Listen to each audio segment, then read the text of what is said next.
question 2. We've been looking at settlement, rural and urban settlements. Now let's look at the economic geography of South Africa.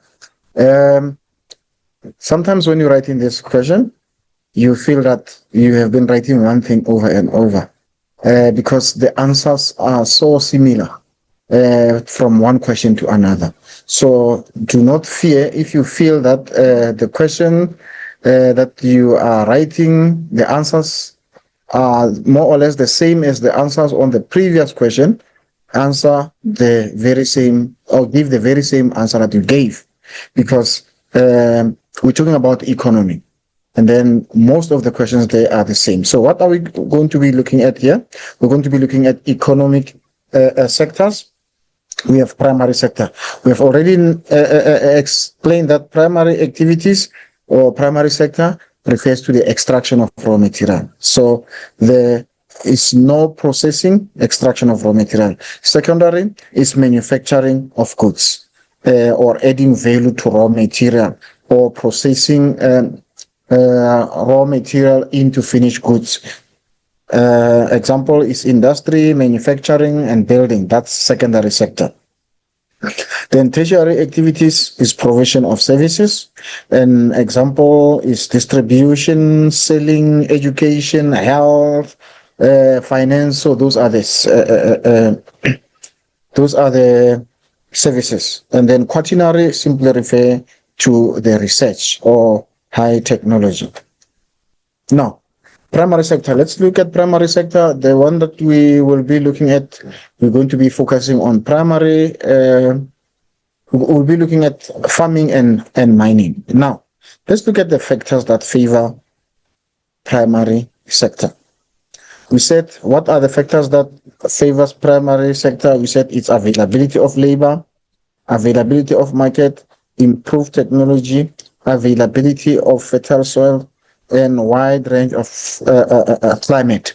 But if you look at all these factors up here, you can always apply them also into mining. Mining will also need labor, it will need market, it will need improved technology. So as much as we're looking at as factors that favors farming, these factors as they are, except for fertile soil, because mining does not need fertile soil, and wide range of climate. Actually, climate also, climate, you cannot use it as it is as wide range of climate. We'll look at what climate is required for mining. But these factors as they are, if you are looking at factors that favor farming and factors that favor mining, you can use them the same way as here. Because now we have availability of labor. Here we're talking about availability of skilled, semi-skilled, and unskilled labor. So it's still the same thing, availability of labor, availability of water for cleaning the minerals.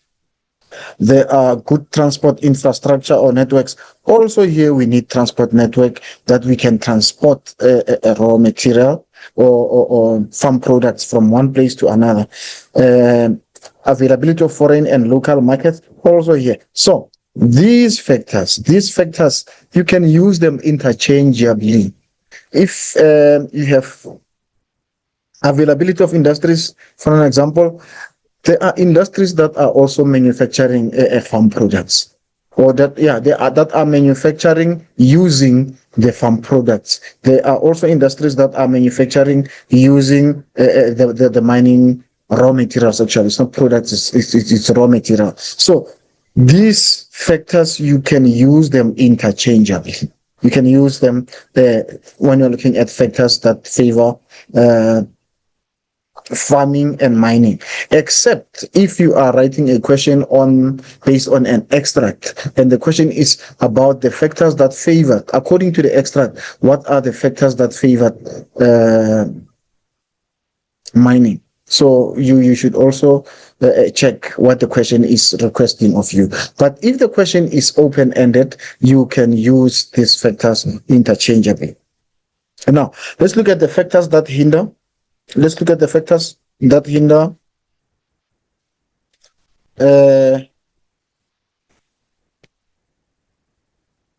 let's look at the factors that hinder primary activities. Primary activities, which will be farming and mining. Now let's start first with farming. Labor strikes. Technology is playing tricks on me. Okay. Factors that hinder farming. It will be labor unrest or strikes. So you can also use it here. Also in mining, if there are strikes, there's no production. So you can use it there. Labor cost, which it's minimum wage. So we can it's going to hinder farming. But also you can use the very same factors here. Natural disaster like droughts and floods. Okay, you cannot use natural disasters like droughts and floods because mining will not use will not focus mainly on floods and droughts because it's not necessarily influenced by climate that much. But political factors, the political factors that are going to hinder farming will still be the political factors that could also hinder mining. So these factors, as they are, you can use them on both sides. And then inconsistent exchange rates. So inconsistent exchange rates, you can use it for farming. You can also use it for mining. Underground flooding. Okay, underground flooding will be strictly applied to mining because when you're doing mining, you cannot be talking about underground flooding, but you can be talking about flooding. Here you're talking about underground flooding because mining is taking place in the shaft, but here you can talk about factors that hindering farming. You can also talk about flooding, like we were talking about droughts and floods. But here it will be just drought on the surface. But you must be careful with economic geography, like settlement geography. The questions here are very specific. You must be careful. The specific questions, you must give them specific answers. If a question asks you to give the economic factors that favors, or economic factors that hinders, or physical factors that favors, or physical factors that hinders, so you must be careful. That is only the trick when it comes to this human geography. Human geography is mostly practical. It's applicable in our daily lives. However, we could get things wrong. Like for an example, you're looking into settlement geography and you talk about the problem there being traffic congestion and you calling it traffic. You get no mark for saying it's traffic, but you get full marks for saying it is traffic congestion. So it is a question of trying to use a geographical concept in a correct way. It is how we phrase our answers that makes our answers to be correct or incorrect. So you must be careful of how you respond to the questions, because many a times you know the answer, but how you phrasing your question is incorrect. And then what do you have again? Factors that hinders, it's labor unrest or strikes. So labor unrest or strikes can be applied on both ways. We said here we can have underground flooding, but here we can have flooding. So the factors are very common. The rise in labor costs. So the rise in labor cost, you apply it from farming, you apply it for mining. Transportation of mining products to the harbor is expensive because mines are far away from the harbor. You can also use that as well. That transportation of raw material of farm products that are farmed in the interior,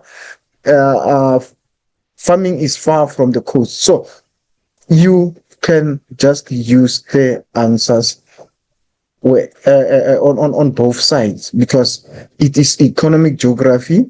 We're talking about economy, and then we're looking at factors that can affect economy. So diseases such as HIV and AIDS, also diseases such as HIV and AIDS. You can also talk about COVID-19. You saw when it was COVID-19, most of the activities were halted. So it can be also diseases like HIV AIDS. As much as it's going to affect mining, it will also affect farming. It will also affect all other industries. So the answers to many of the questions are related to each other. They are linked to each other.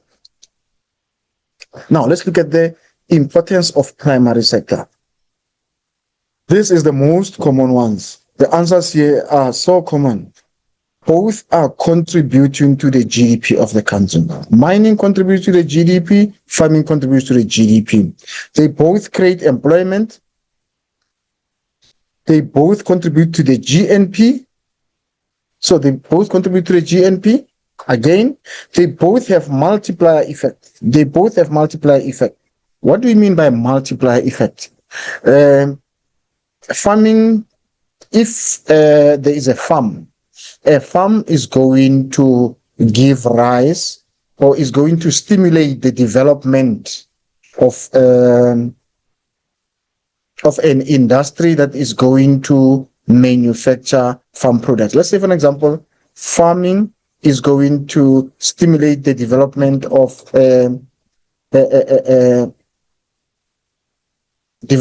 cornflakes because they have to do packaging, because they're going to process a maize. Now, when the maize is being processed, the maize is going to need, there's going to be a need for packaging. So farming and packaging are different industries. So packaging industry will develop because they want to package farming products. Well, for example, we're talking about sugar cane farming. Sugar cane farming is a product that we are doing in 2025. So multiplier effect, it means somebody else is producing sugar, but they need to take sugar. Somebody else is producing sugar cane. The end product of sugar cane is sugar. So what's going to happen? Somebody else is going to package that sugar from sugar cane, and then that is a multiplier effect. Somebody who's producing milk, and they're going to turn milk into cheese or into yogurt. Somebody else must manufacture the packaging, and somebody else must also do the labeling of all the products that will be packaged. So that is a multiplier effect. When one company leads, or when one industry leads to the development of another industry, that is what we call a multiplier effect. And that multiplier effect is going to result in job creation and improve in the economy. Farming is going to promote infrastructure development, and also mining will also encourage. Also, mining can also encourage infrastructure, or it will also promote infrastructure development. Gold mining attracts foreign investment. Also, farming will also attract foreign investment. There will be people who coming in South Africa looking that the South African land is fertile. How can we make the best? So these factors can be used interchangeably. It ends foreign exchange through export. So when we export farm products, we're going to earn foreign exchange. Also, when we export raw material in terms of minerals from mines, we'll also earn foreign exchange. So whatever you have learned as importance of mining can also be applied as importance for mining, farming and mining, because it's all extraction of raw material. Except you cannot say this one provides minerals. You cannot say farming provides minerals, because farming does not provide minerals. They both provide raw material. Yes, they provide raw material for industries, but you must know that raw material can be farm products, or raw material can be minerals from the ground. So raw material is something that will be used in order to manufacture something, but it could be a farm product, it could be a mining raw material. Now, let's look at under farming. We have two types of activities that we're looking at here. We're looking at small scale farming and large scale farming. We're looking at we're looking at small scale farming and large scale farming. Under farming. So what is the difference between large scale and small scale? The difference there is large and small. The difference there is the word large and small, and the scale refers to the size. So large scale farming simply refers to farming that is done over a larger area, and small scale farming simply refers to farming over a small area. That is the long and short. You can summarize that. So when it's talking about large scale farming, so the difference between large scale farming and small scale farming is only about uh, a size there. Now, let's look at the characteristics of large-scale farming and small-scale farming. Farmers produce crops or livestock to make profit. So, most of the large-scale farming, most of the large-scale farming is done commercially. Most of the large-scale farming is done commercially, which means now it is done for profit. That's large-scale farming. And then small-scale farming is usually done for subsistence benefits. It's for benefit of individual because it's small scale. It means you are producing fewer livestock or you're producing fewer products. And this one, large scale farming usually uses modern machinery, is specialized in one or two crops. This is what we call monoculture. That's your large scale farming. Livestock farmers keep large herds with selected breeding stock. You'll find that most of the time, if they are keeping Bonsmara, they're keeping Bonsmara alone, or if they are keeping Brahman or whatever livestock that they are keeping, it will be a similar type of livestock. And then if they are doing crop farming, it will either be a sunflower farm, it will be a sugarcane farm, or it will be soya bean. It will be any farm product that they could keep, but usually it is monoculture. They focus in one product.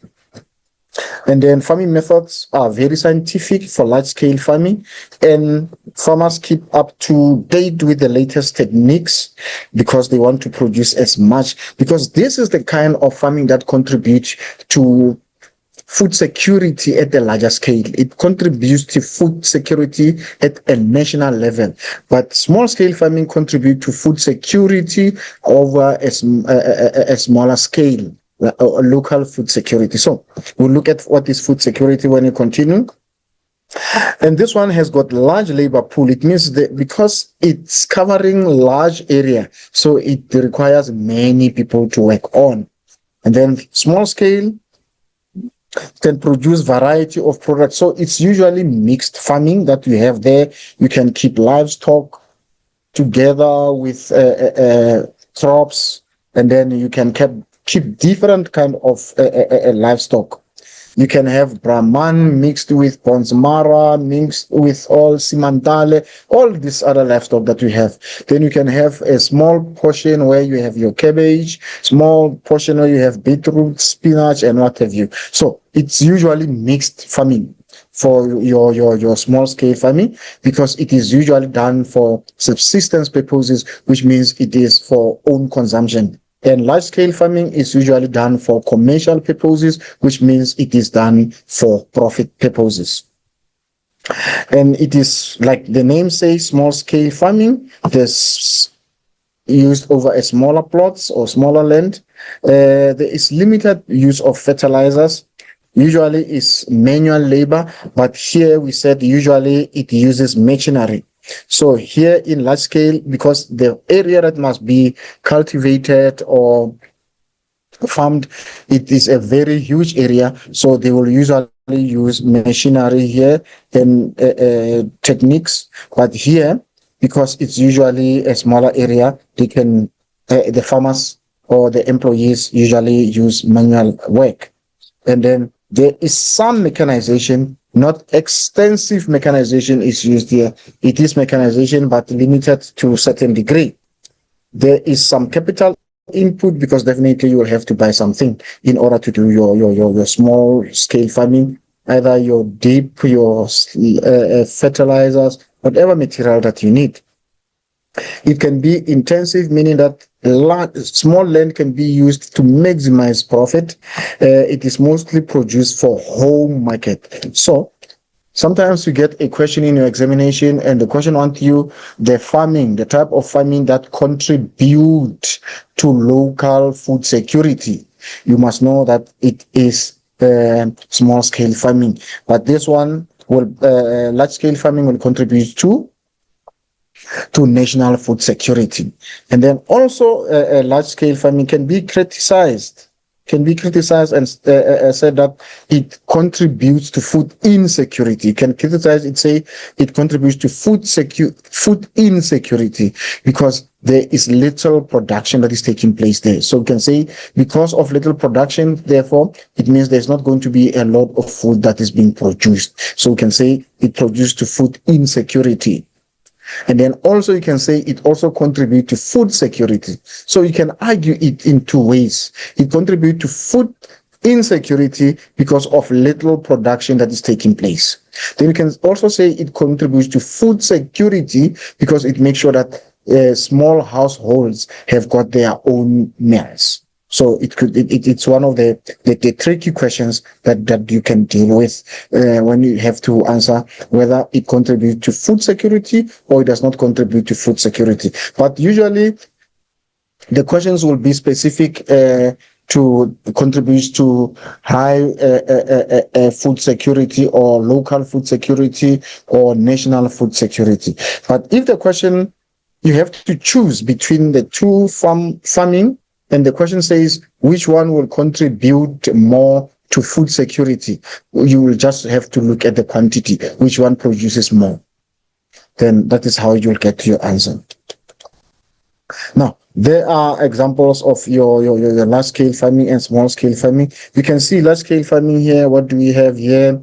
We have a large land here using larger machinery, but here you can see the machinery that is being used here is a little bit smaller. You can see a large head of cattle. You can see the cattle number here. Then you look at the cattle here. So large scale farming. Then you can see here we have this product, we have this products, we have different types of products. But here we have same type of products that are being produced here. Here you have same products that looks like maize here. And then you can also see there is not much of the machinery that is used. People here are using manual work. So that's what we mean by using a manual. Like you can see this person here also driving their own thing here, pushing it. So it makes it very manual. Now, our farm product that we focus on in 2025 is sugarcane farming. So when you're looking at the importance of sugarcane farming, it's not going to vary from the importance of farming itself. The importance of sugarcane farming is not going to be different from the farming of the general concept of importance of farming. The only difference here will be the specifics. Where is sugarcane being farmed and what type of products is there? But when it comes to general importance, we said farming and mining contributes to the GDP. We said farming and mining contributes to the GDP. Also, it means if we said that about farming in general, also sugarcane farming will have the same source of employment. Is the same thing that we spoke about when we talking about the general importance. Multiplier effect is the same thing that we spoke about. Supplier of industries such as sugarcane processing plants so it supply industries with raw material. Mining supplies industries with farming product. Mining provide industries with raw material. Also sugarcane and all other types of farming provide industries with raw material. So it's the same thing. Contributes to food security. So sugarcane will also contribute to food security because with sugarcane, not that people are going to keep on eating sugar forever. No, sugarcane because is going to create jobs. So people will be able to afford other products. Also, sugar can be used for food processes. I mean, not food, for food processing, or it can be added in other food products. So sugarcane is important because it contributes to food security in South Africa. So food security will take number of ways. There will be examples in which it contributes to sugarcane. You use sugar for food products, your ice cream, your sweets, all the sugar products. Also from sugarcane farming, you're going to earn money. And earning money is going to allow you to do a number of things that can allow you to be able to buy food for yourself. So that is what we mean by it contributing to food security. It is high employment. So these factors here, this importance here is the same importance as when we started looking at the importance of primary sector.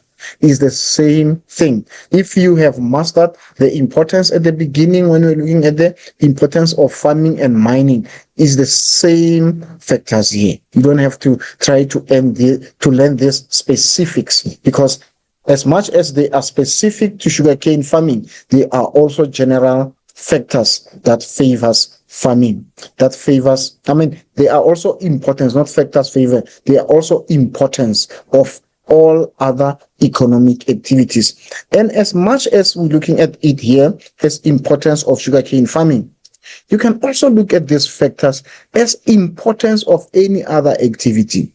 It is the importance of secondary sector. All secondary sector contributes to the South African GDP, source of employment, multiplier effect. It is also importance of tertiary sector. It is also importance. So when it comes to economic geography, most of the facts are related to each other and must not be separated. So if you feel that the answers are the same as the answers that you gave on the previous question, you must give it. One of the things that you should never do is to leave questions unanswered. Make sure that you answer all questions. Make an attempt to answer all your questions. Now, that was that. Now, let's look at sugarcane farming. What factors favor sugarcane farming? Here, we are going to have some specifics, unlike when we're looking at the factors that favors farming in general. So there will be other conditions that you could give when you're looking at the factors that favors farming, which are general conditions. But there are also conditions that are specific to sugarcane farming, because sugarcane farming is not done everywhere. So there will be specific factors that favor sugarcane farming, but there will be other factors that you could get from the factors that we're looking at, factors that favors farming. Number one. Now let's look at the specific factors. You said it requires enough rainfall. Enough rainfall. Government support by subsidizing both the small scale, large plots of land to make for maximum usage.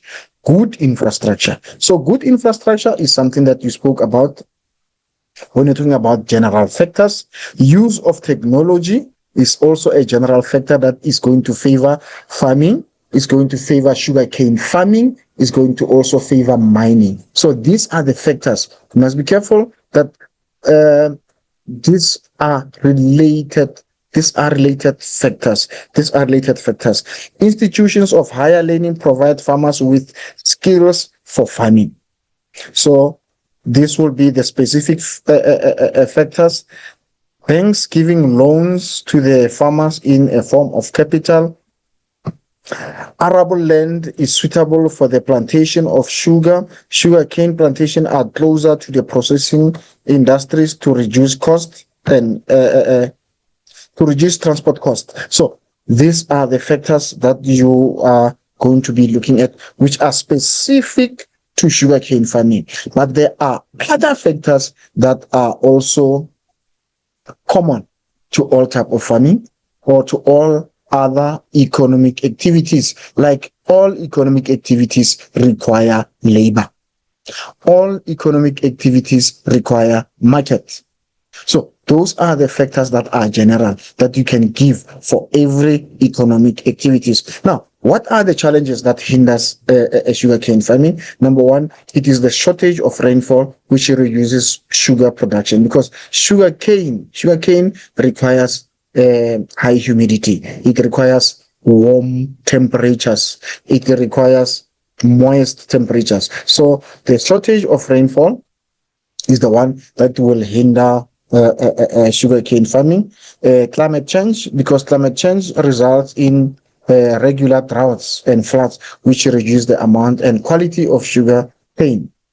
Distance from the international market also influences sugarcane farming.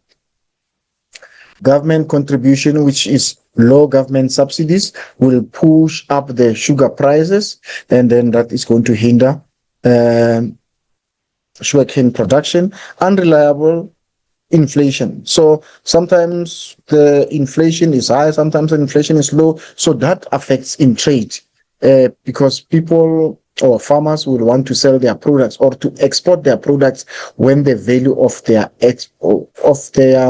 products is high so that they can make more profit. So once their value of products or their product is valued lower, it means now they are going to gain less profit, and therefore it's going to discourage farmers from exporting their profits or their products.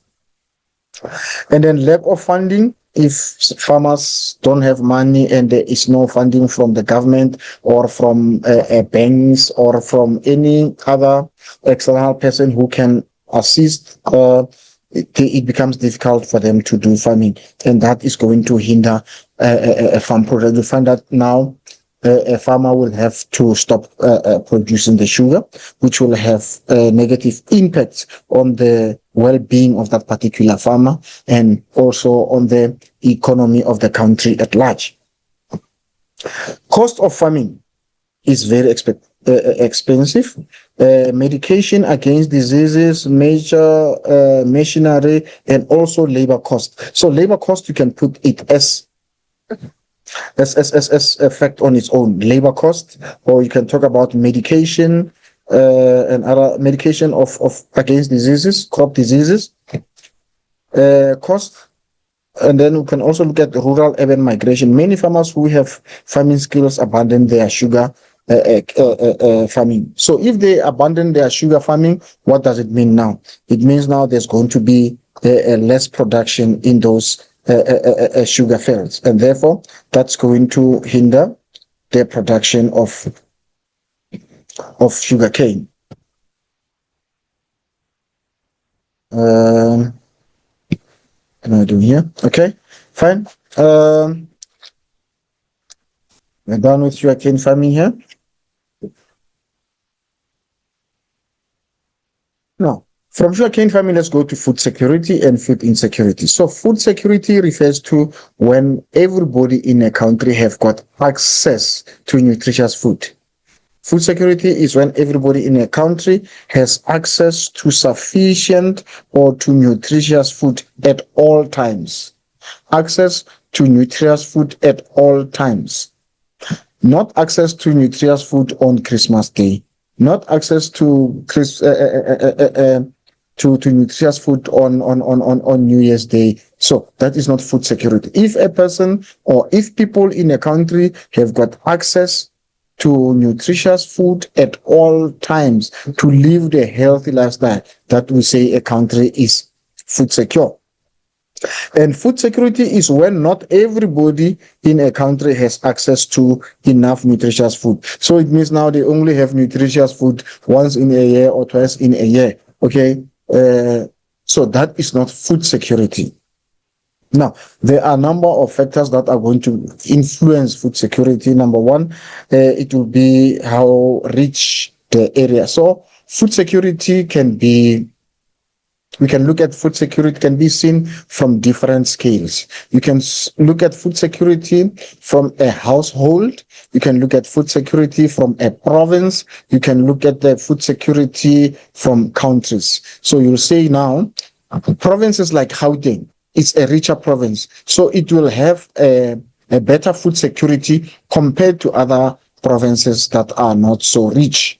And we can also look at the countries that are developed, that have got more secondary and tertiary sectors, which are having higher economy. They will be more food secure than poor countries, especially countries that depend on farming to make their economy grow, because farming is influenced mainly by climate factors, which change from time to time. So food security will vary from area to area, from a person to a person. We can look at a person who is food secure.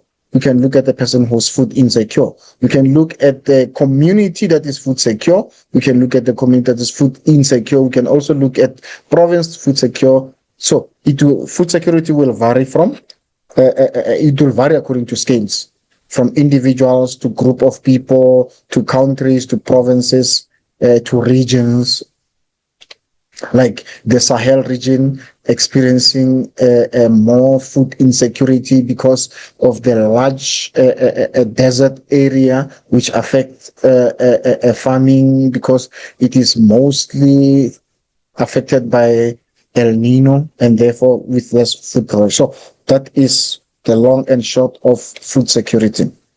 So why do we need food security? What is the importance of food security for economic development? Because when people are healthy, people are productive, and the economy grows, poverty reduction and alleviation, for trade opportunities, to increase global security and sustainability, because food insecurity causes a lot of global instability. Food insecurity, because many conflicts in the world will be there because of people they fighting for the resources. Resources mainly, if people are fighting for the resources like money or minerals, what will they do eventually with that? They will eventually buy food. So everybody will fight to have access to a mineral, so that they can be food secured. Improve well-being and healthcare. So food security, people are living healthy, and now it reduces pressure on healthcare. If few people are going to hospital because they have diseases, because of weaker immune system, that is because of a malnourishment, is going to put a burden on the health services. And now you see, it has got now a multiplier effect. Now the health services have to spend more money on medication, instead of people could have had healthier lifestyles because they were eating well. So food security is very important for the development of every country. Now, look, what are the factors that contribute to food insecurity? Why do we have other areas having people struggling with food? Number one, we have these factors, fiscal factors.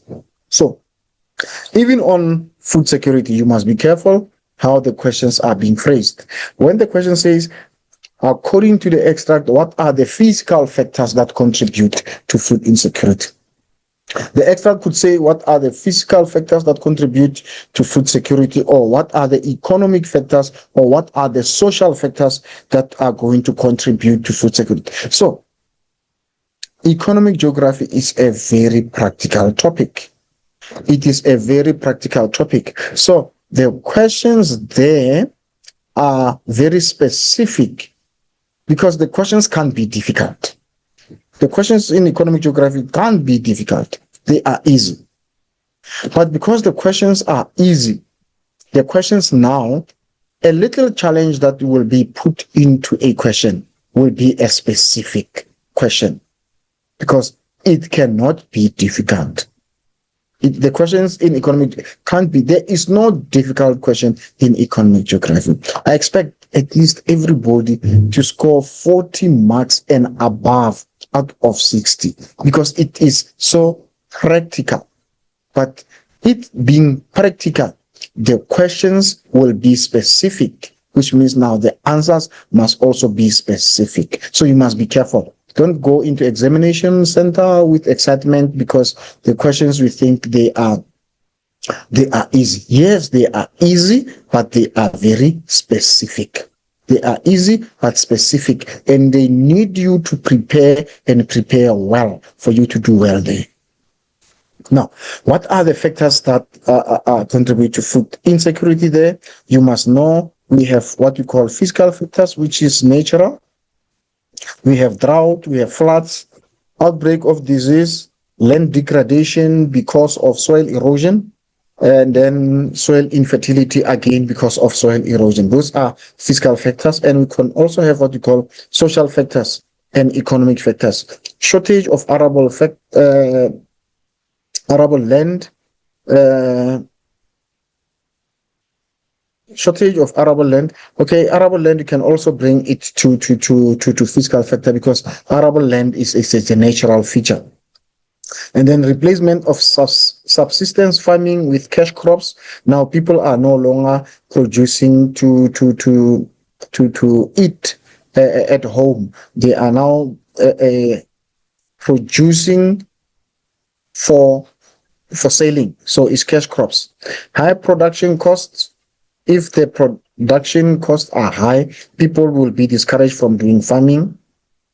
There is foreign competition. You see that you have bananas that come from Brazil, and you have other products that come from overseas. So they compete with local products. And so many times, I'm not sure why, people will prefer foreign products to that of local. And then that is also going to contribute to food insecurity, wars, and conflict. When people are at war, there's no production. So there's no production in farms. So once the wars take place, which is political factors, then there's not going to be any production of food. And then poor infrastructure. If there is poor storage of farm products, the farm products will get wasted. If the infrastructure is not well developed, like for an example, there was a clover farm that has moved out of Lichtenberg to it has moved from Lichtenberg to KZN. So what does it mean now? It means now the clover product, people in that particular area will no longer have food security, because number one, people are unemployed. Because people are unemployed, it means they can't afford to buy food. So infrastructure also will result in food insecurity. Overcrowding, there's too many people and there's limited resources there. So remember, when talking about overcrowding, it's when we have too many people in an area than the area can support. That is what we call overcrowding. Lack of funds for agriculture research. So that's also going to lead to people doing farming in the way that is not very profitable, and results in poor production or less yield. Lack of capital or money to invest in supplies and machinery, or small-scale farming. Small-scale farming also contribute to food insecurity, because small-scale farming, as much as it contributes to local food security and it also gives people food, it is not contributing more to national food security. So it means fewer people have. Now let's continue with strategy to improve food security. What can we do to make sure that everybody has got access to nutritious food at all times? Introduce rural development schemes that include skill training and funding of farms, promoting sustainable agricultural practices, addressing and resolving issues of land ownership. So, which means now, when we're speaking about this, we're referring to land reform processes, land reform. So, issues of land reform, making sure that there is land redistribution, making sure that there is land restitution, because when there is land redistribution, people will get land. When there is land restitution, people will get their land back and start farming. Helping rural households to produce their own food, which is, you can give examples here, food gardens at home, you can make that example. Creating job opportunities for that people can afford to buy food. Improving food emergency management systems, promote land ownership through land reform strategies, as I have already explained it here. Subsidize farmers, give farmers some money so that they can start farming, promote commercial farming or large scale farming. Large scale farming, promote large scale farming or commercial farming so that there is more production. And now, National Food Fortification Program. What is this National Food Fortification Program?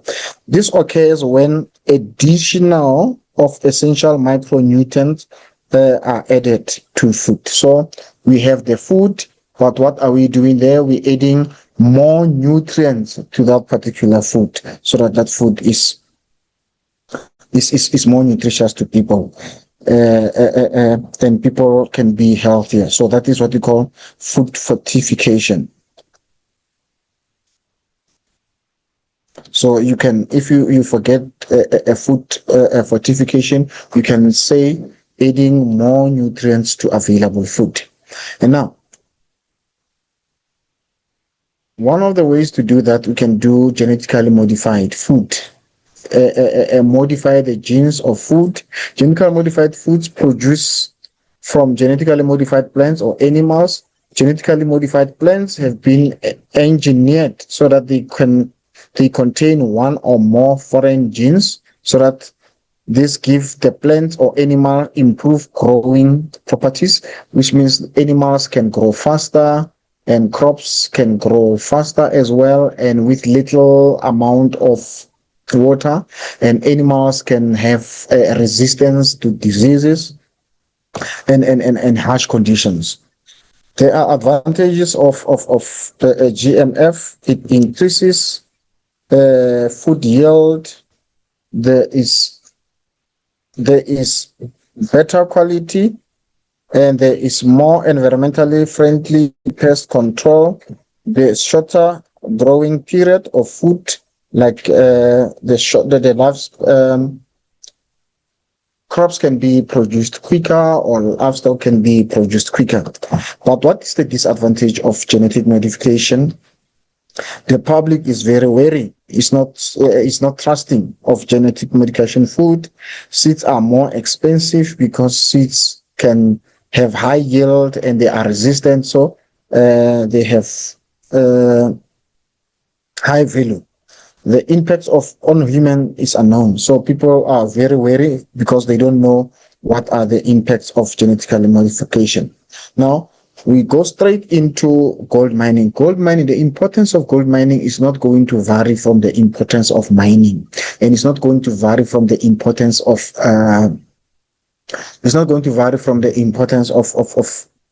farming. They all contribute to the GDP, is the source of employment. It has got multiplier effects, and it attracts foreign. So this is something that we have spoken about in the earlier discussion. Also, gold mine help and foreign exchange. So these are the common factors. These are the common factors that you can give for all the importance, whether it is the importance whether it is the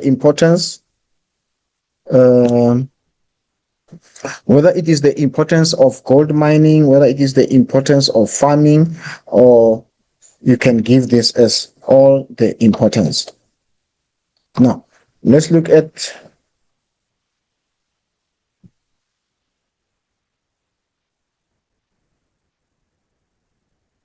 factors that favor gold mining. What are the factors that favors gold mining? Factors that favors gold mining is availability of skilled. So factors that favors gold mining are not different factors from the factors that favors mining. We spoke about availability of skilled labor. We spoke about availability of water, good transport infrastructure, availability of local markets, availability of industries. So the factors are the same, whether it is the factors that favor gold mining or it is the factors that favors mining in general. Also, one of the factors that we can talk about here is that the gold deposits are very closer to the land or to the surface. That is a specific factor that is common, or that is common in South Africa. Most of our raw materials are not too deep in the into the belly of the land. So or of the earth. So they are closer to the surface. So that is also going to be very good because it reduces the time people go into the shafts, and it also reduces the chances of accidents because deeper mines are more unstable, and therefore there are high chances of accidents. But because gold mines or mineral deposits are closer to the surface, therefore it becomes easy. And then again, specific factors that we can also give here is that there is the thermal temperatures, the temperatures of the rocks. The temperatures of the rocks are cooler compared to temperatures because you don't have to go deeper into the soil. So the temperatures are not that hot. So that's one of the specific factors that you could give. And now, what are the factors that are hindering gold mining? It's the very same factors that we gave earlier on. It inconsistent exchange rates, underground flooding. We gave this labor unrest. Okay, I have underground flooding twice here. The rise in labor costs, minimum wage, transportation. So these factors, we have given these factors when we're looking at the factors that hinders mining in general. Now, they are the very same factors that are going to hinder. They are the very same factors that are going to hinder gold mining, because gold mining and mining is the same thing. It's just a different product. Mining is mining. Now, let's look at the what we call environmental impacts or environmental injustices. So when we talk of injustice, remember we're talking about unfairness. So unfairness can be called environmental, it can be called economic. So when we're speaking of economic injustice, we're talking about unfair sharing of resources. When we're talking about an economic when you're talking about environmental injustice, doing about unfair treatment of the environment, when you're polluting the land and doing all things. Now, what is the environmental injustices associated with gold mining? Number one, there's going to be natural vegetation that is destroyed. What am I doing here?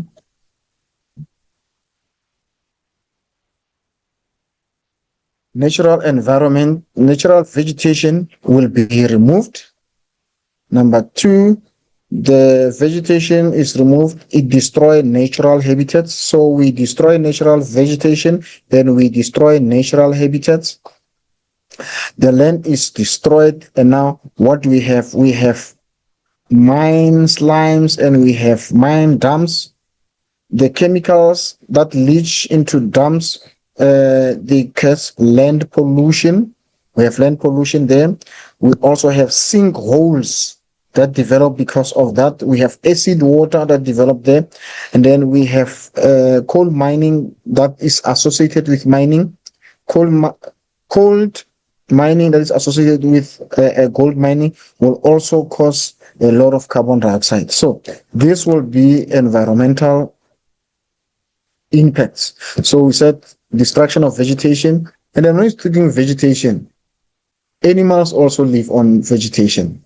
Now, if the vegetation is removed, automatically a natural habitat is removed. And then again, what happens? You can also talk about the natural ecosystems that are going to be in balance. So it is just playing around with the same answers, but giving different facts, but playing with the same factors. And then can also bring about soil erosion. Can also talk about soil erosion that you can bring in there.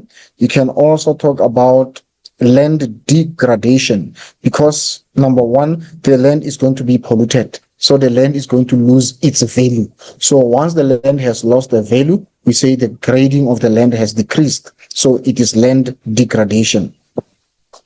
And then you also have the increase in temperatures due to high pollution that is released in the mines. Now, let's look at these important concepts that we are going to use under secondary sector. So we're moving from primary activity, now we're going to secondary activities. Secondary activities or secondary sector, it refers to the processing of raw material into finished or semi-finished goods. Into finished or semi-finished goods. Like for example, you can be looking at a product that comes from a maize. You can looking at the product that comes from maize, and then when you trade maize meal, when you create maize meal, you have created a product there, but you are not going to eat maize meal. You first have to cook it, and then now you are going to end up with your finished product there. So you can also have different products that are in different stages. So when you talk about manufacturing, when you talk about secondary sector, it's simply about manufacturing. So what are the key important in, key or important concepts that you must know? What are the important or key concepts? So you must know GDP. What is GDP? Total value of goods and services produced in a country in a year. And then we have what you call GNP, is the total value of goods and services produced by the permanent citizens of a country in 1 year. Then we have types of industries. You have footloose industry, which is an industry. I'm not going to continue talking about these industries again. I'm just going to look at these industries in this concept. So when you speak of footloose industry, we're talking about an industry that can locate in any place without being affected by factors such as market or raw material. And then we also have what we call ubiquitous industries. So many learners could confuse footloose industries to ubiquitous industries. Remember, the word ubiquitous means found everywhere. The word ubiquitous means found everywhere. So ubiquitous industries are those industries that are found everywhere in all areas that we go. So these industries, they are found everywhere so long as there is a market. So they cannot be separated from their market or from the market that they serve. That's your ubiquitous industries. They are found everywhere so long as there's a market. But now, footloose industries are that industries that can locate in any place and they are not influenced by either the market or the raw material. But we said ubiquitous, they cannot be separated from the market they serve. Footloose can be located anywhere, and then their location is not influenced by either the market or the raw material. Then we have your foreign exchange, simply refers to the money paid to South Africa by other countries, e.g. in dollars. So when you say a sector earns foreign exchange, it means people are going to pay in their money in order to obtain goods or services from a country. Formal sector refers to all registered businesses. And then we have IDZ is the industrial estates or areas aimed at economic growth and new investment in developing countries. And informal sector is the opposite of formal sector, is the unregistered businesses. And then bridge industry, if you have an bridge industry, so what is a bridge industry? It means here you have raw material,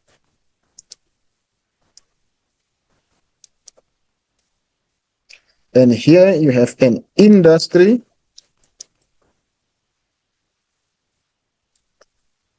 and here you have the market or the customers. So a bridge industry is this industry that is linking these two. Is called a bridge industry. It is an industry that is found between the raw material. So you take the raw material from this side, then you manufacture the products from here, then you take the finished products to the market. So that's what we call a bridge industry, an industry found between the raw material and the market. Sometimes this industry is called a break of bulk industry. It's called a break of bulk industry. So that is the industry that is found between the raw material and the market. Then we have this concept, balance of trade. What is balance of trade? Is the value of exports minus the value of imports. So your balance of trade can either be positive or it can be negative. What makes balance of trade positive is when the value of export is higher. When the value of export is higher than the value of import. So, for export, the country is gaining. For export, the country gains because you are selling. So, and then for import, the country spends. Import, the country spends. Now, if the value of exports is higher than the value of imports, now we say now the balance of trade is favorable or positive. If a country has made more money than the money that it has spent, we say the balance of trade is favorable or is positive. But if the value of imports is higher than the value of export, then it is negative. So a country that is going to sell raw material and make a certain amount, and a country that is going to sell finished products, the country that sells finished products is going to make more money because, number one, finished products are more expensive, but raw material are cheaper. So the process of beneficiation is taking place when the value of a product increases. We call that beneficiation. So it's very important that the countries manufacture products from their own raw materials and sell the finished products because the finished products are more expensive and therefore they result in a higher or better balance of trade. Now, we have another concept here. It's called balance of payment. Balance of payment. So balance of payment is an easy thing. It's all the transactions that a country make during export and import or during trade. So it means we look at the slips. The country was buying cars from Germany and it was selling iron and steel products to Germany. And the country was buying bananas from Brazil. It was buying chicken from Brazil. So you put all those things, the slips that the country had when they were selling products and when they were buying products. You put them together and you call them balance of payment. So it's all the transactions that a country make during trade. Now, we continue with our secondary sector, raw material orientated industry. So if you have raw material here and you put an industry here, this is raw mat, and this is an industry. This industry is called raw material orientated industry. So usually raw material orientated industry are heavy industries. Usually they are heavy industries. And the industries are located very close to the source of raw material because it is very expensive to transport raw material to the industry. But it's cheaper to transport finished products to the market. So instead, the industry is located closer to the raw material than to the market. And usually these are heavy industries and they produce a lot of pollution. But even if they don't produce a lot of pollution, the raw material will be more expensive to transport than the finished product. So these are the industries that are usually found in the rural urban fringe. And then we have market-oriented industry. So market-oriented industry is market-oriented industries, they are usually light industries. They are usually light industry, like a bakery. A bakery is a market-oriented industry. it is usually located closer to the source of, not closer to the source, closer to the customers or closer to the market. We call it market orientated. Those are usually the light industries. Then I have already made a relationship between heavy industries and market orientated. So your heavy industries are usually your raw material oriented industries, that are industries that manufacture heavy and bulky products. And we have looked at their characteristics: noisy, found in the outskirts or in the rural urban fringe. And light industries, they are usually found closer to people, and they are making lighter products, and they are characterized by lesser pollution and lesser noise.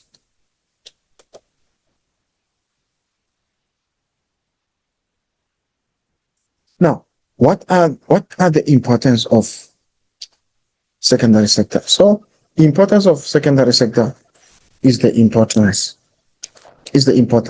and the importance of all economic sectors are the same. They all create employment. So farming create employment in primary sector, mining create employment in primary sector, secondary sector also create employment. Empower previously disadvantaged communities. Also, secondary sector will also stimulate the development of infrastructure. So whatever the characteristics, whatever the importance that you give, secondary sector, we also export finished products. So it also boosts the economy of the country. It boosts the GDP. It also stimulates the development of infrastructure. It also have a multiplier effect because one industry can give rise to another industry. An industry that is making sugar needs an industry that is going to package that sugar. So that is a multiplier effect. What are the factors that favor industrial development in South Africa?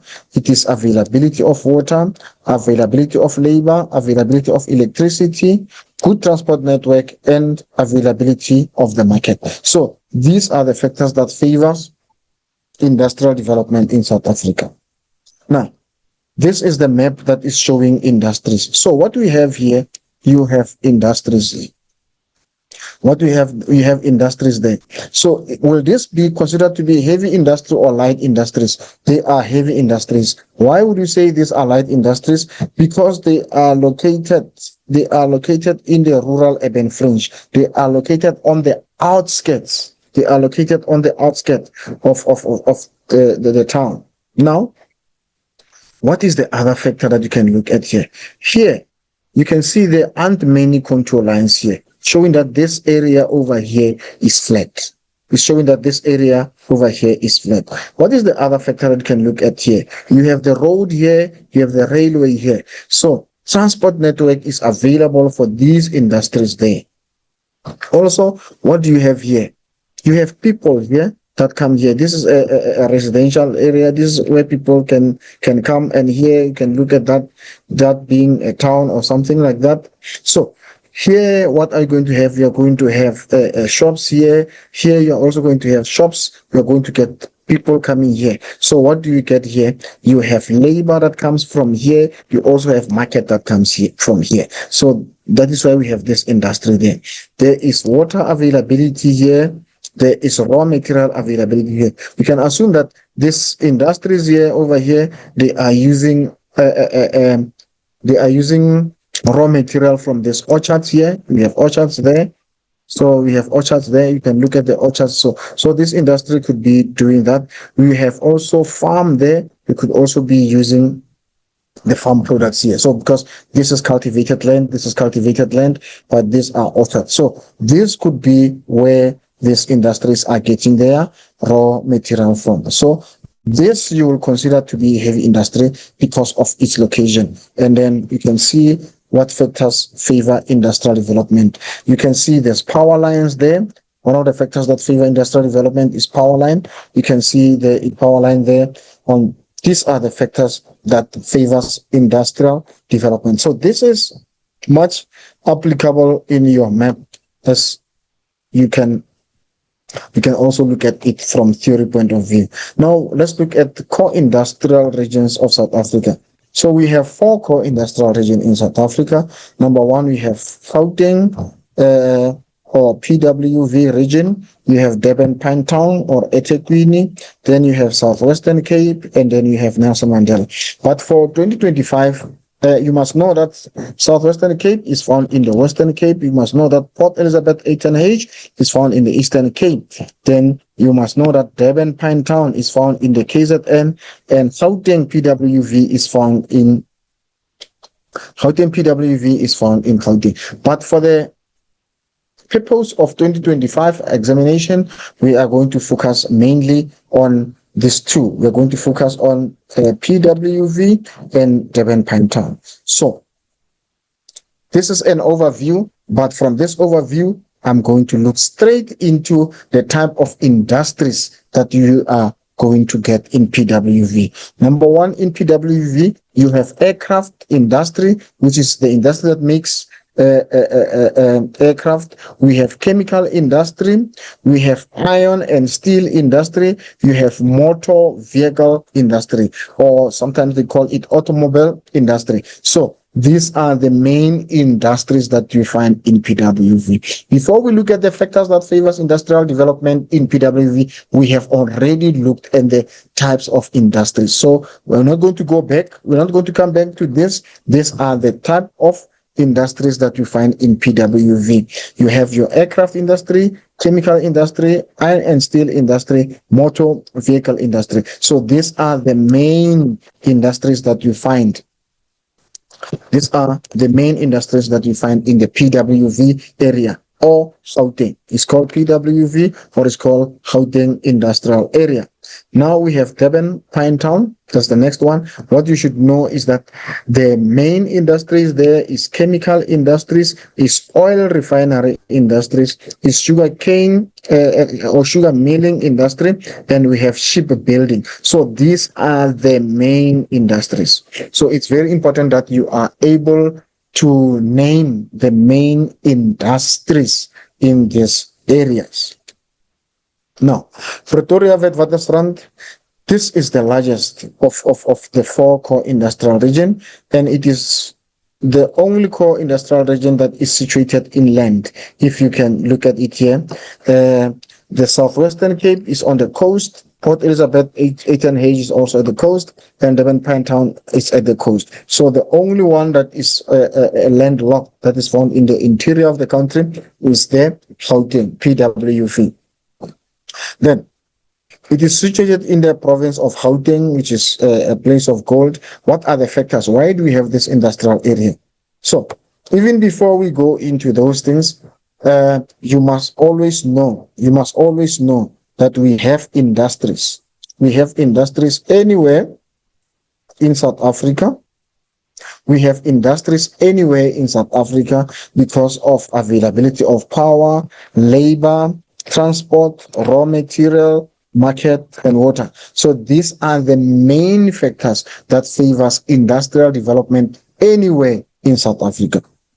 So even if you could not be specific,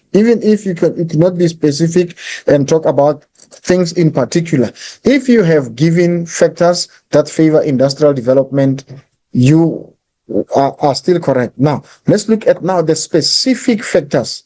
PWV in Gauteng. Gauteng is well-developed province. So there are specific factors that favors industrial development in Gauteng, which is good transport network.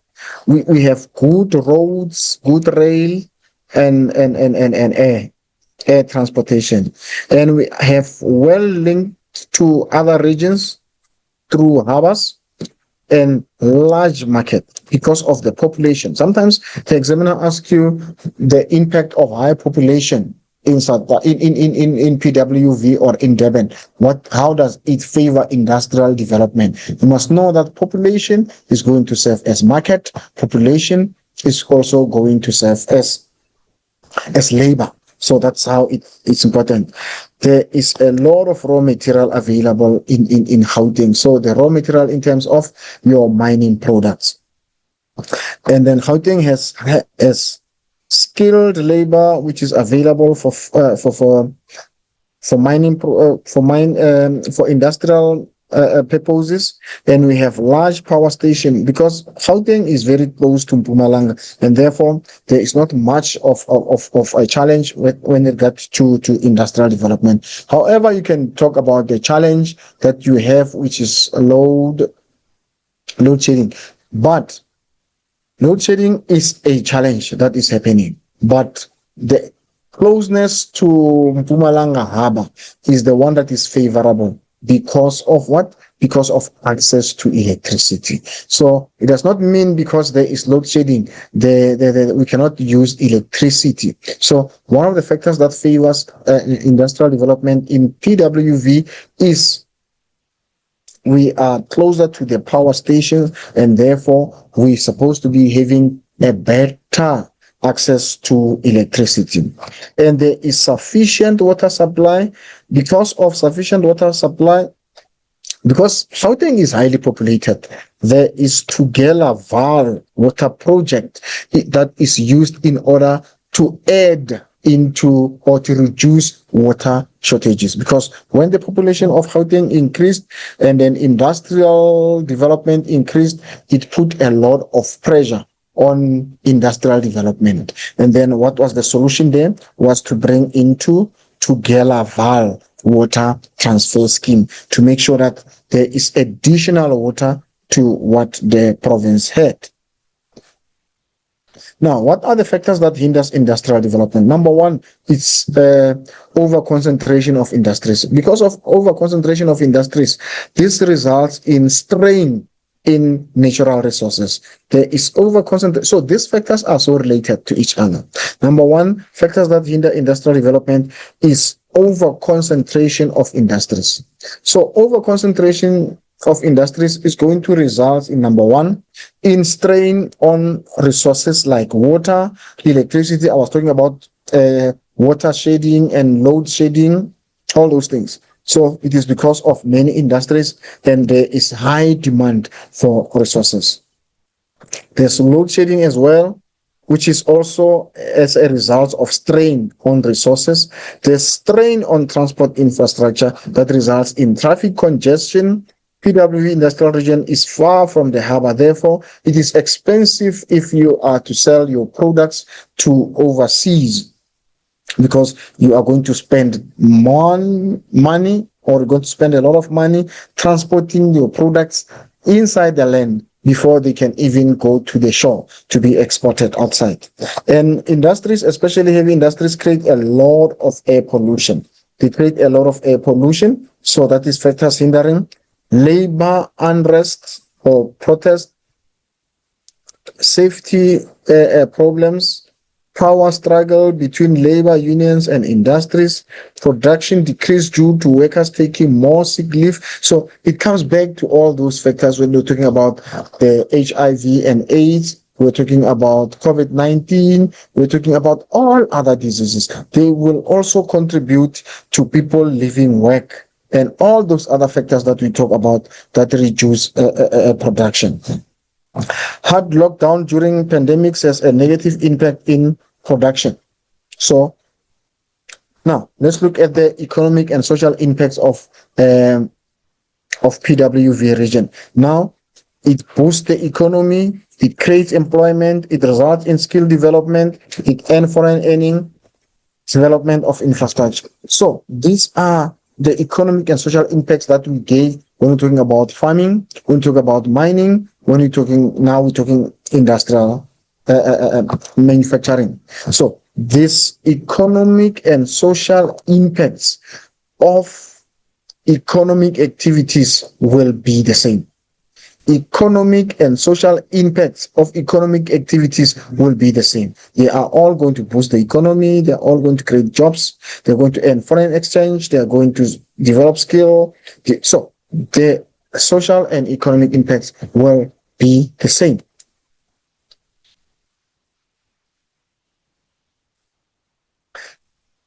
Yeah. Now, what are the factors that favor the location? Why do we have this PWV located where it is? Is because there's availability. So the factors that favors industrial development and that favors location will be slightly different, but there are more common factors there.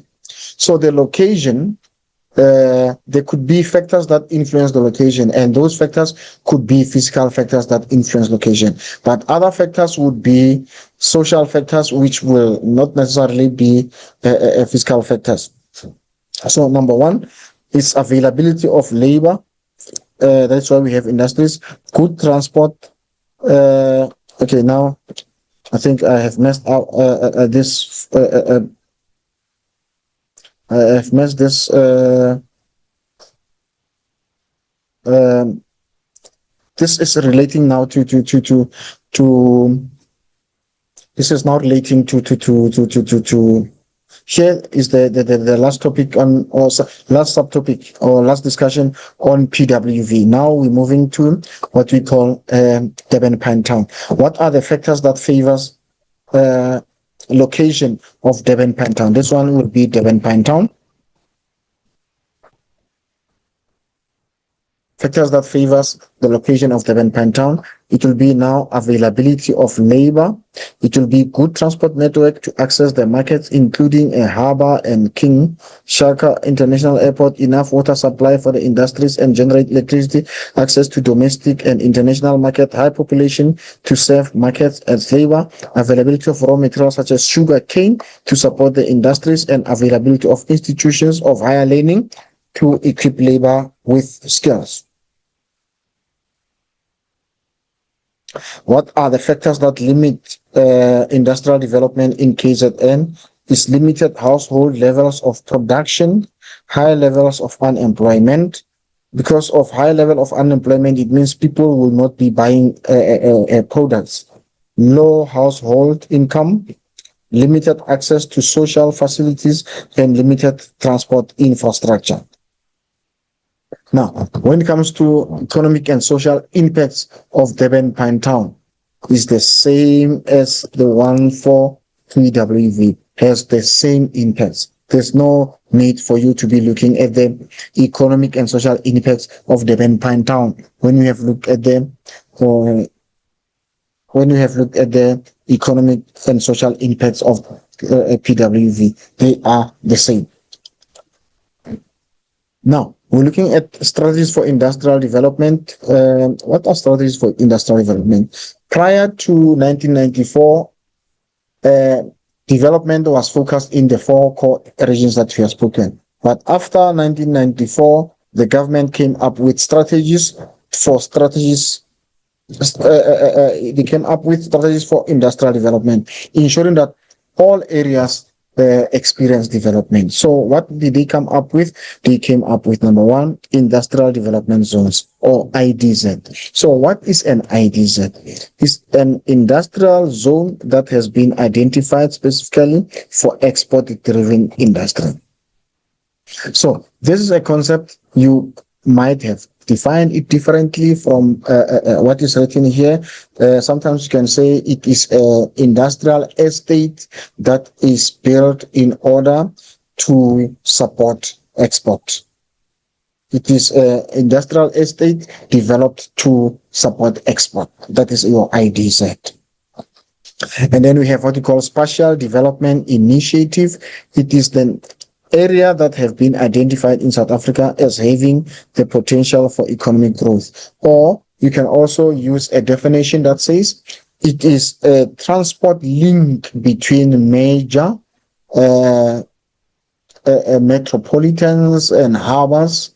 So it also help in development of or not development. It also help in the export of finished goods. So you can say it is a transport and communication link between major transport links and metropolis, so, or metropolitans. So that is your SDI. And then we have this concept of decentralization. If industries were placed here and you put them away from the central point, what have you done? You have decentralized. And then we also have the strategy that was called Good Hope strategy. What was the characteristics of Good Hope? Number one, it is the spread of economic wealth in South Africa. What am I doing here? Okay. It is the spread of economic wealth in South Africa. It led to the geographic regions that make up the 9 provinces. So it means now development is no longer concentrated in 4 core areas only. It deconcentrated points that were created. It isolated industrial development points that were identified. So, and also tax incentives were given for people to develop industries in different places, and border industries created on the borders of homelands. Remember back then in the during before 1994, where we used to have we used to have homelands, there would be industries outside the homelands so that these industries will provide employment for people in those homelands. Now, let's look at comparison now. Let's look at the comparison between the SDI and IDZ. We say SDI are transport and communication link between major industries or industrial areas, metropolitan area, and harbors. They are communication links.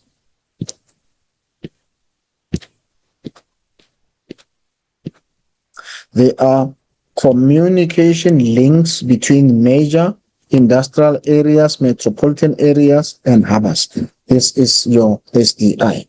Or you can say they are development corridors along major transport routes. I think this one is a simpler one that you can adopt. They are development corridors along major transport routes. I think this one is shorter. You can remember this easy. And we have also what we call IDZ. It is Industrial Development Zone. What are they? They are purpose-built industrial estates to support export. They are purpose-built industrial estates to support export, which means now these industrial estates was simply built to support export. They are purpose-built industrial estates to support transport. So, you know, we have estates where people live, but these ones are not estates where people live. They are enclosed area. It is an enclosed area, but this enclosed area is simply for different industries.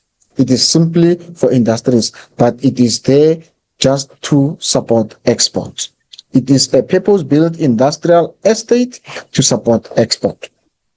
And then, what are the aims of SDIs and IDZ? The aims is to develop existing transport infrastructure, is to create environment for private sector investment, is to initiate economic activities along the transport corridor, is to improve trade, to improve international trade for export, is for movement of raw materials by road and rail,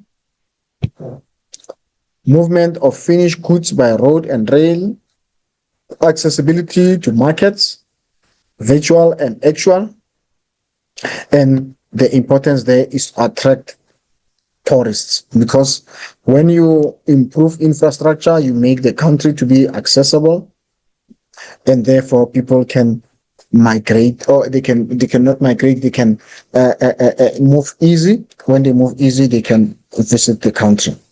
Now, what are the aims of IDZ? Number one is to promote growth in areas that are underdeveloped, is to create development in areas that are underdeveloped. Or you can simply say is creation of new jobs.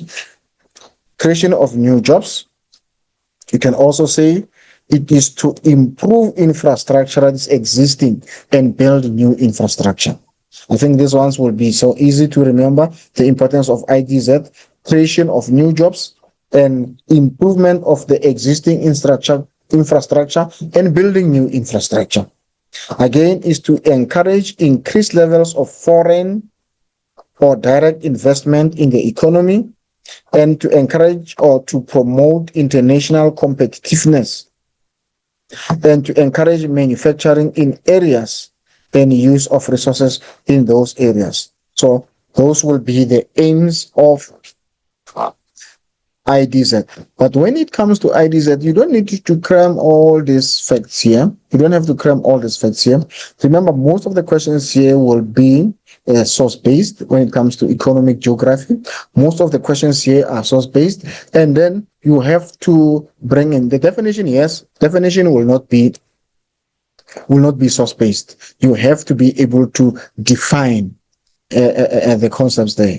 You have to define the concepts here. So like we said, SDI is development corridor along major transport routes. It's a definition.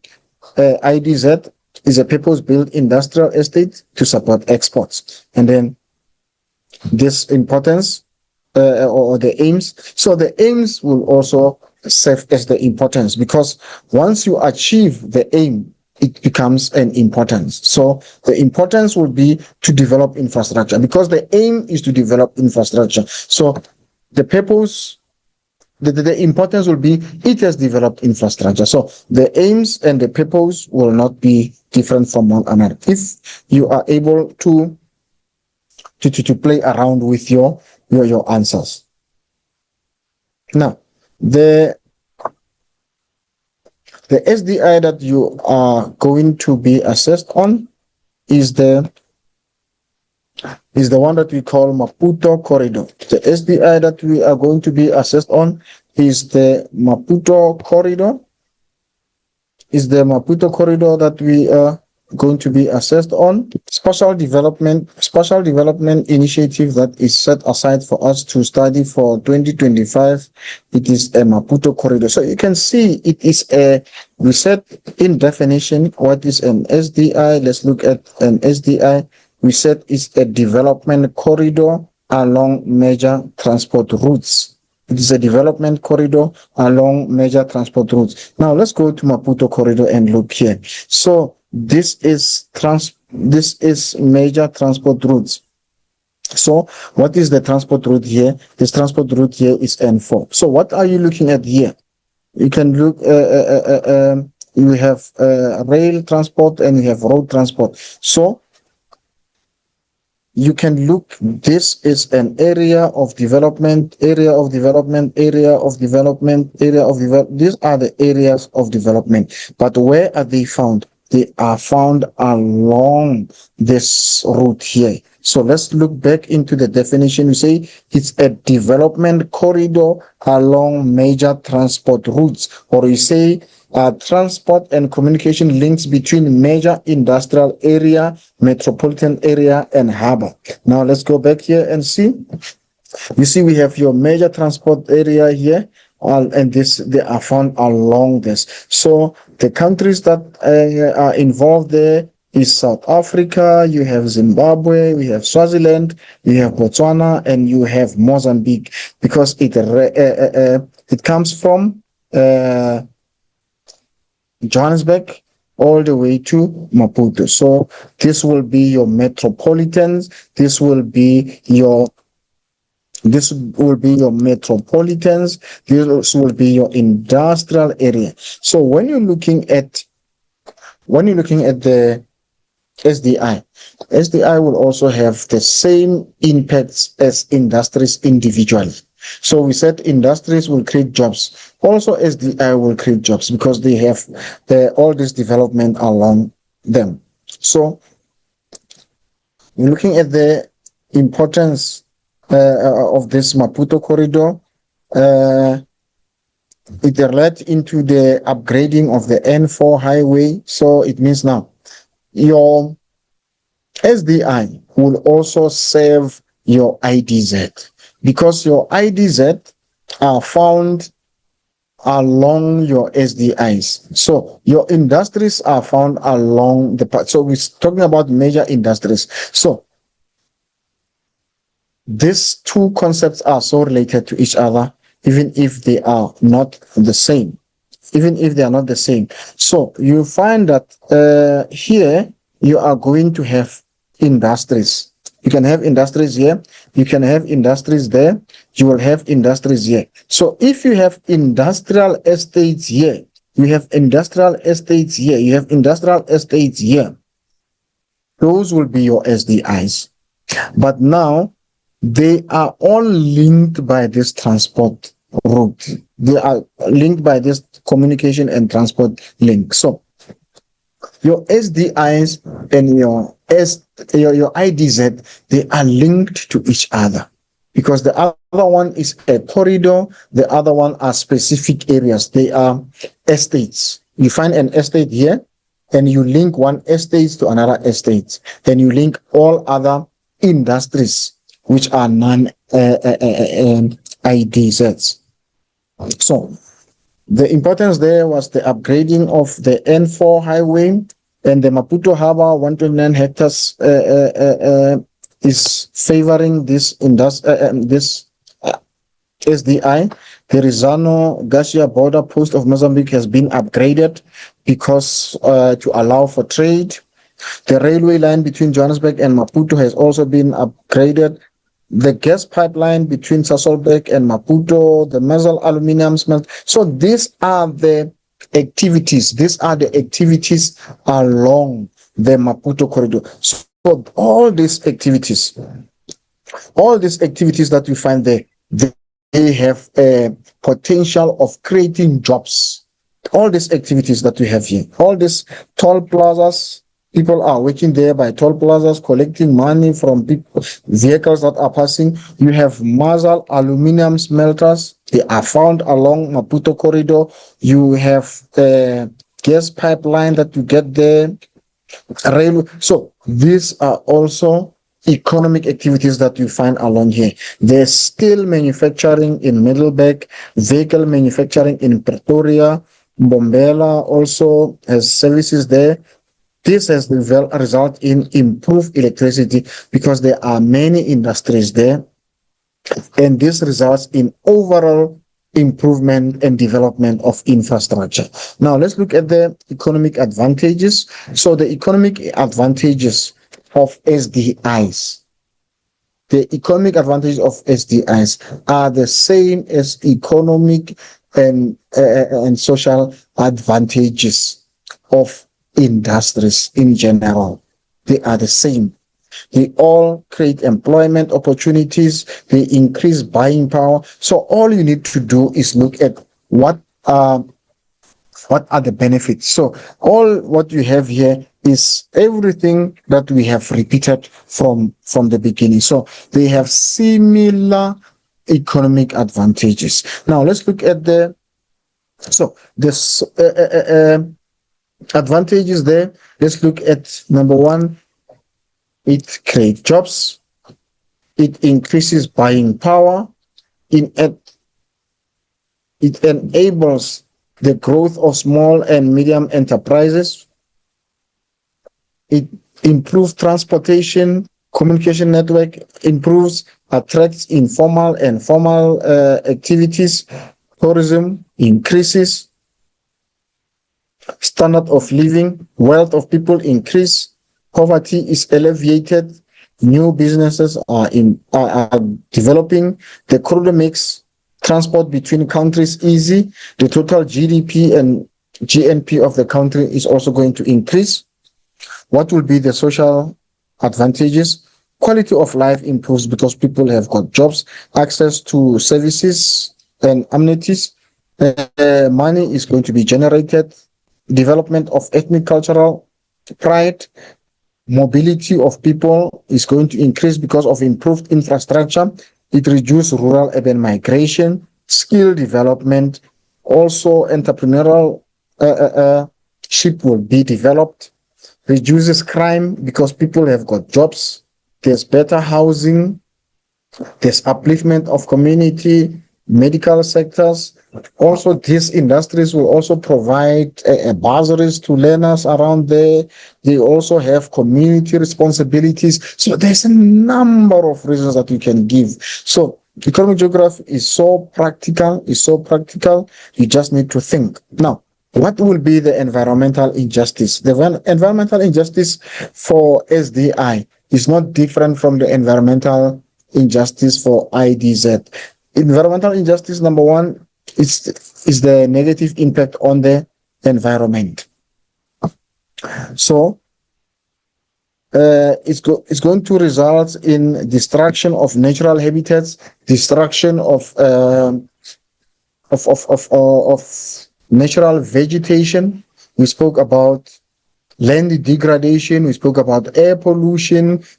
So it is the very same factors, the environmental impacts that are caused by industries and the environmental impacts that are caused by the SDI and IDZ are all the same. You cannot have a difference there. Now, the last topic that we're looking at here is the IDZ. IDZ, Industrial Development Zone. This Industrial Development Zone is called Dube Trade Port, and Dube Trade Port is found in KZN at the coast. Now, let's look at the factors that favor this Dube Trade Port. What I want to emphasize to you, dear learners, is that so many times when we hear new concepts, we hear new concepts like SDI and IDZ. We think so deep about it and we get so scared. So we think it's a difficult thing. IDZ and SDI are not anything new. It's just a naming of things that are existing already. Because when you're speaking of a corridor, Maputo corridor, we're talking about SDI. It's the same roads that is linking different towns and cities. It's the same thing. We're talking about industrial development zone. It's the same industries. It's the estates of industries. And the estates of industries, what is it doing? It is simply manufacturing products, and the product will be exported. So it does the same thing that was done by industries.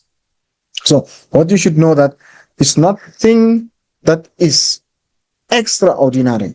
It's nothing that is too different from other things. So don't be threatened by the word SDI and start saying, oh, SDI, IDZ. Don't be threatened by those and start thinking SDI and IDZ are things that are out of this world. It's just naming of features that are already existing, because we already had roads. But when you're looking at those roads in that particular area and we start demarcating and saying this SDI starts from Maputo, it ends at Johannesburg. It is the road between Johannesburg and Maputo was always existing. So we're now just calling it a Maputo corridor because it's linking Maputo and Johannesburg. But it's nothing extraordinary. So don't think that SDIs and IDZ are new concepts, and because they are new concepts and therefore they are difficult. No, they are not difficult. And even when you talk about factors and the benefits or the economic impacts, don't think because it's IDZ and SDI, it must be something that is extraordinary. It is just activities that are creating jobs. They are going to have the same impacts. So look at it from a very relaxed point of view. Don't think of it because it's something that you only heard of in grade 12. Then it is something that is very new. It is not something that is very new. Yes, it is new because it was introduced from 1994 or post 1994. But even when it was introduced, it was only acknowledging the structures that were already there and keeping and calling them in different names. And yes, there will be new ideas that develop, but do not be scared and think this is something that is very difficult and the answers must be very difficult from what you know. So your SDI, they can provide bursaries, just like any other industry can provide bursary. They can improve quality of life, just like any other industry can improve quality of life. So the answers should not scare you. You should not be scared by the word SDI or IDZ. These things are simple. We have been living with them and they've always been there. Now, what are the factors that are favorable for the development of not Maputo corridor? We have now moved to the IDZ, the Dube Trade Port. No, there's hugely efficient infrastructure. We know KZN has got good infrastructure. There's seamless support services provisioning available. That gives business competitive edge. Kinshasa International. So Kinshasa International is very important. So here you can look at specific factors that favors there, like Kinshasa. Kinshasa is not everywhere else, but it is an airport that favors export because the purpose of IDZ is to support export. So Kinshasa is good for export. There are two seaports. There are two seaports here in Dubai trade port that make exporting and importing favorable. So they made it easy. There's major freight corridor between Gauteng and the ports of Durban, and there is a 50-year master plan with hectares of land. There's a large land. So there is large land that is used here for Dubai trade port, and there is bouquet service that is offered, and there is also government support that is also improving the government. That's improving, or that is favoring the industrial development here in a Dubai trade port, because Dubai trade port is simply industries that are put together in one place so that they can support the export of finished products. And then what are the challenges that they are facing there? It's cash flow. The IDZ could only be situated in a few regions located closer to an airport or seaport. Then the nature of support of IDZ received in the past, which has government, and there is poor planning, which is a factor there, and lack of skilled labor. Because of poor or lack of skilled labor, then that's going to be a problem. Now, what are the economic advantages and what are the social advantages of the IDZ?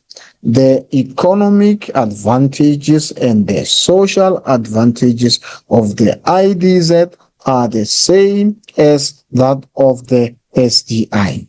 They all result in creation of employment, increasing of earnings, skill development, access to resources of these areas, promotes development of new and existing infrastructure, provide. So IDZ will do the same as SDIs. SDIs promotes the development of new and existing infrastructure. So are IDZ. So the economic and social advantages are the same. So we've been talking about the social and economic advantages when we started with our primary sector. So the economic and social advantages are so related to each other. You cannot separate them from one another. This provides access to different markets and assisting with the economic upliftment of different places. It promotes local and international trade and efficient transport network to move raw materials and finished goods. So efficient transport that we're talking about here, this IDZ is the same as SDI. Employment opportunities, foreign investment, it promotes imports and export. So you see the link between the concepts, between the IDZ and SDI. So the economic importance or the economic advantages and the social advantages are the same because it's all economic activities. Remember, the topic is economic geography of South Africa. So we're looking at all factors that contribute to the economy of South Africa. Social advantage, it creates employment, earning potential is increasing, buying power of local will also increase, improvement of quality of life, skill development, infrastructure development, improvement of service facilities, more investment. So if you take these factors, you can simply answer these answers. Even when you can give these answers when you're answering the question, you can give these answers even when the question is talking about SDI or IDZ, because the economic advantages and social advantages are the same. That is why you cannot leave a blank space. You have to answer all the questions because you already know the questions. You already know the questions. So all the questions must be answered. Now, we have lastly, our topic is informal sector. So informal sector simply refer to unregistered businesses. And now, reasons why do we have informal sector? We have informal sector because people lost their jobs. There is lack of formal education that people have, so people cannot show the certificate. So they cannot be, if you cannot show an employer your qualifications, it means you cannot be employed, because what the formal sector wants, they want a minimum of degree or minimum of matric certificate or equivalence thereof. So if you cannot produce that, but you can still work, so what do you do now? You involve yourself in the informal sector. Large scale immigration, meaning people moving from other countries into South Africa, moving from other provinces to Gauteng, or so that's the reasons, or into many metropolitans. Other people are going to move from different provinces or from different countries. They go to Pretoria, they go to Johannesburg, they go to all metropolitans where there are better job opportunities. So because of that, immigration is going to result in people not getting formal jobs, and therefore they need one way to survive. Urbanization, meaning that the percentage of people living in urban area has increased so much, and therefore those people need to survive. And single-headed families, you find that people will find one way or the other to survive. And now, the importance of informal sector. What is the importance of informal sector? It equips people with skills, entrepreneur skills, lower the unemployment rate. It sells goods at a lower price, and so many times people have to do Uber Eats. But you find so many informal traders, you don't have to pay for transportation. People will just come and pass by your household selling whatever products. So it makes access to products easy. It makes access to product easy, and it makes access to products, it makes products cheaper. It sells cheaper products, and it helps to minimize crime. It reduces crime. And now, what are the general characteristics? Number one is that they do not pay income tax. The workers there do not pay income tax. It is not tax. They do pay tax because everybody pays tax, which is VAT when you buy a product. But these ones, they do not pay income tax. It mainly consists of women and children. Businesses are found mainly in the CBD. It consists of unskilled and semi-skilled labor, mostly consist of self-workers and self-affordable food products. What are the challenges that people that work in informal sector face? What are their challenges? Number one, bad weather. Once the weather is bad, because they don't have infrastructure that they are working in, they cannot work. Their work is influenced by weather. Their work is influenced by Their work is influenced by weather, and most of them, they don't have capital, and they are usually harassed by officials or authorities. They are exposed to crime because they don't have places to work at. They have inconsistent income today, could be higher, tomorrow it could be less or none. There is no trading facilities. How can we help informal traders? We can provide them with infrastructure to work in, storage systems, storage facilities. We can help them with skill and training. They can partner with formal sector. We can regulate the sector, not register. The word there is not register. Once you register them now, it's no longer formal. But what can you do? You can regulate, show, put some strategies on how to operate, or some regulations on how to operate. Not register. Once you say register them, now you're changing from informal to formal sector. So you can support them by regulating them, not by registering them, and provide loans and subsidies for them to function. And at this point in time, I think You will be ready to write your examination paper 2, which is highly practical, and you will be able to do well. And I want to say thank you for paying attention.